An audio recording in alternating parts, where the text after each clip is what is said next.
This video is going to be a look at how the Lions overwhelmed the Panthers in the first half of their Week 5 win in Detroit, avenging their loss, their late season loss to the Panthers in 2022 when they were in the midst of their potential playoff run. That loss was super disappointing and surprising, at least for me.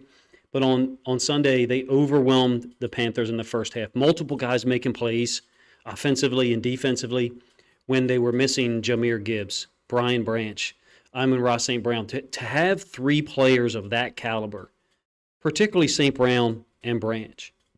Branch, who I think is a guy that makes the whole engine on defense go in a lot of ways. To do what they did to the Panthers, even though the Panthers are winless, I think was pretty amazing because of how many guys made plays, how many guys had an impact, forced 2 turnovers, I guess 3 actually in the first half. I'm going to show you all of them. Offense produced 4 touchdowns on their opening 5 possessions. I think they got a short field on one of those. Goff was 13 of 17 passing for 3 TDs. I don't know about you, if you're a Lions fan, what your experience is, but watching it late Sunday night and then again Monday morning, I was pretty amazed at how smooth everything was offensively, how well the defense played. Yeah, the Panthers did have one long touchdown drive, and I think I'll show you a piece of that in this video, but it's pretty cool to see. I'm sure as a Lions fan, being up 28-7 at the half, actually it was 28-10, sorry. The Panthers were able to get a late field goal there. With the amount of guys having an impact, it had to be fun to watch. I can only imagine, what it was like to be there in person. Let's get to some of the film that just got my hands on early tonight.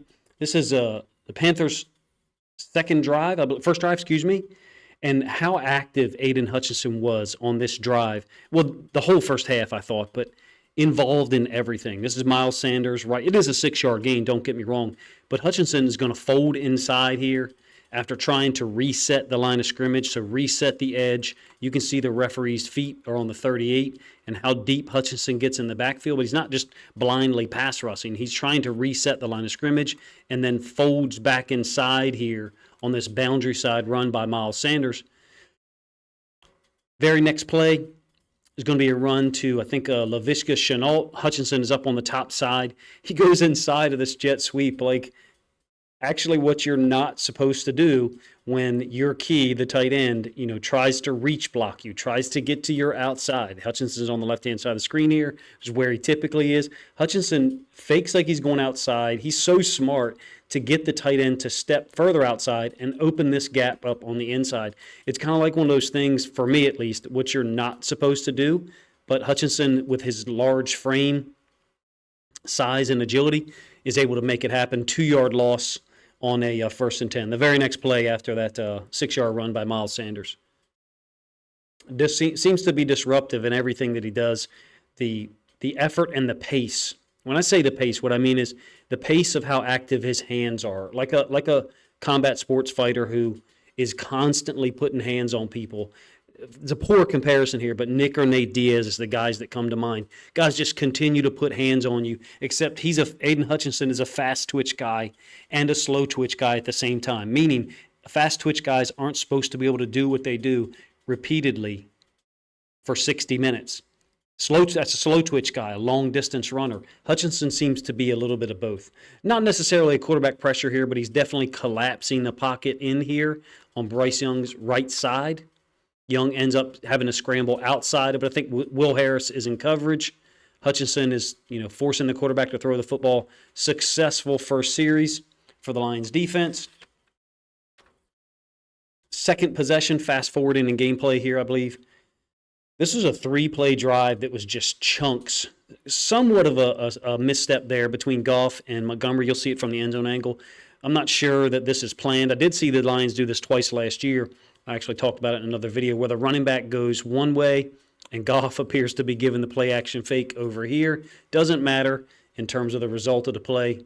Sticking this throw on this dig route into Khalif Raymond, sure-handed guy who seems to be someone that could give you more of a statistical output if there weren't already so many talented players on this offense, so many guys who deserve touches. The very next play, Marvin Jones, who hasn't had a tremendous impact this year, been dealing with injuries at times. You got 12 personnel slot I, one of Ben Johnson's favorite formations. I might do a video on it later Tuesday. 16-yard strike to Marvin Jones, conceptually similar to the previous play. I saw 4 throws like this in the first half, meaning you have this window that Goff is throwing it to, the fourth window. We would call it fourth window at the second level, counting from left to right on the underneath second level, 1, 2, 3, 4, 5, with 3 being the middle of the field. Fourth window for us was between the hash and the top of the numbers. So this box here, Goff has hit 2 plays in a row, targeted another time in this half that was incomplete.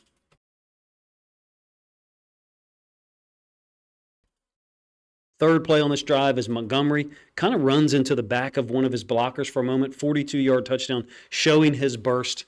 I'm glad to see him pop off one of these. Jahmyr Gibbs and him are both going to do this year. It's a power play to the weak side. Tight end is just cupping on the backside, meaning he's just trying to make sure that Brian Burns can't chase this thing down. You can see the pulling guard, potential kick out block by the tight end who's lined up at fullback. I think you got Jamison Williams in the slot here dealing with the nickel defender. Stays on him just enough so that when Montgomery bounces it outside, 42 can't get to the football. 42-yard touchdown run. Quick strike ability of this Lions offense on full display while missing 2 significant weapons in St. Brown and Gibbs. Pretty amazing if you ask me. Speaking of amazing, this interception by Hutchinson just doesn't make sense. I think this is the Panthers' third possession. I mistakenly have it mislabeled as their second possession. The awareness of Hutchinson to do this in the hands, I'm going to slow down the end zone angle for you here in a moment. The lack of awareness once he gets the interception, he almost gets his knee destroyed. But the violence and the constant use of his hands, you can tell he's very well trained, but it's beyond being well trained. It's committed to attacking people with your hands. Kind of frees up the space for him to go around the tight end. I mean, an amazing one-hand interception. I don't know who told him to go with the no sleeves look and kind of like taking it back to the old days in terms of football player look and usage, but it was pretty cool when it worked out in his favor. Did have a sack and an interception on this day, another couple quarterback pressures. Just Aiden Hutchinson is Superman so far this season. Lions clearly capitalized on that one. 5 minutes left in the first quarter, 3rd and goal from the 4, and they're going to be up 14-0. Quick, beautiful strike, a soft throw, I should say, to Laporta out on the left edge. This is what Ben Johnson does at certain points in the game. He changes the pace of how the ball is snapped. You don't really get an idea of it from this all-22 view, but I'll show you the end zone angle one more time of how quickly the guys get up to the line and snap the football. He doesn't do that all the time. He does it in certain situations, and I think there's just got to be this constant anxiety on the defense, like what plays are they running? Why are they running that play? Where are they running that play? What do I do?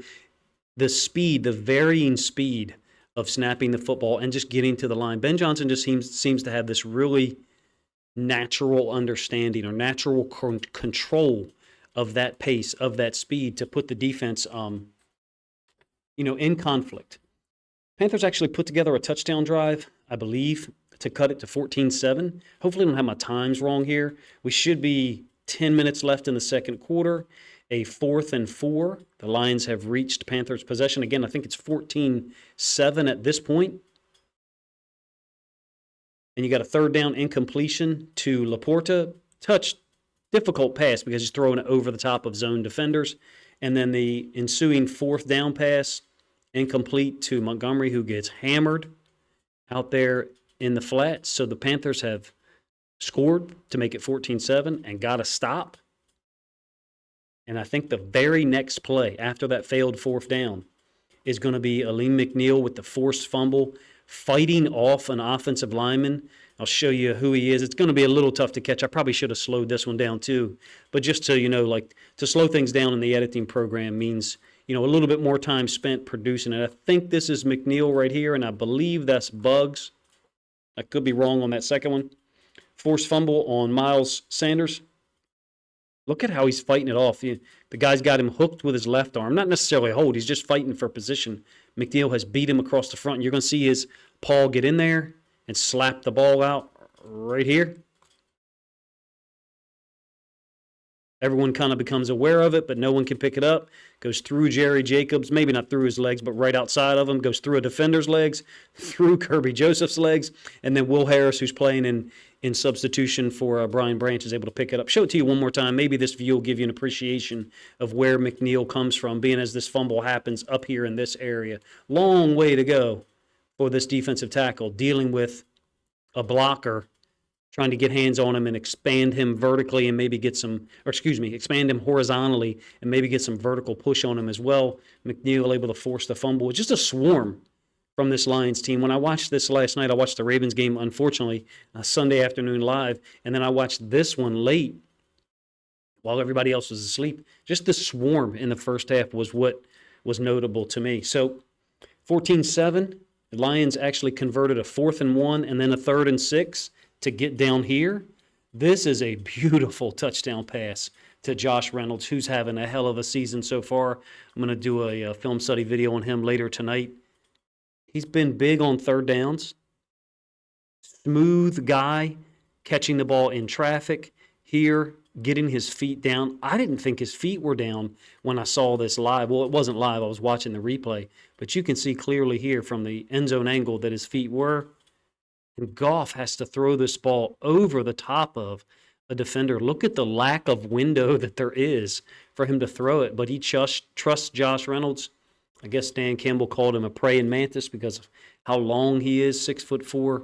Great replacement for DJ Chark, who scored a touchdown yesterday too. So cool to see for Lions fans, I'm sure, because the game was not in doubt at that point. It was already decided. All right, 21-7. Panthers get the ball back. Late third quarter, about 3:45 left. And you have this great interception by Jerry Jacobs, who's playing zone. This is I think he's got 3 now in the last 3 weeks, 3 for the season. Say he's playing cover 2 to that side. You got a half-field safety, it looks like Joseph, and then you're getting 2 routes developing here, and Jacobs is just going to stay in between them. And Bryce Young does not see him in the window at all, meaning he thinks that Jacobs is going to stay with the route out in the flats by the tight end. In this case, he leaves it, goes to Chenault. Great hands, timing on his leap to get the pick. We'll give you the end zone angle too. He comes in screen late on the end zone angle. 3 turnovers in the first half to get that 28-7 lead that you'll see produced here in a moment. Young staring to that side, so Jacobs is off screen for us, obviously, but Jacobs knows that that's where the read is right now. Goes off the read. Beautiful timing, full extension. Had some trouble, clearly, against DK Metcalf. Has some defensive pass interference calls this year. I think 4, but I might be wrong there. It's multiple, let's put it that way. But Jerry Jacobs, I don't know, man. If you don't think he's a cool story, I'm not sure that we can agree on a lot of things in football. Seeing Emmanuel Mosley suffer a second ACL injury, not cool at all. For Jerry Jacobs, it'll mean a lot more opportunities, and if he keeps doing stuff like this, it'll be difficult for people to complain about the DPIs or the holds. Gets the Lions the football back. 3:30 left in the second quarter. Already holding a 21-7 lead, and the evil genius Ben Johnson goes to a reverse flea flicker.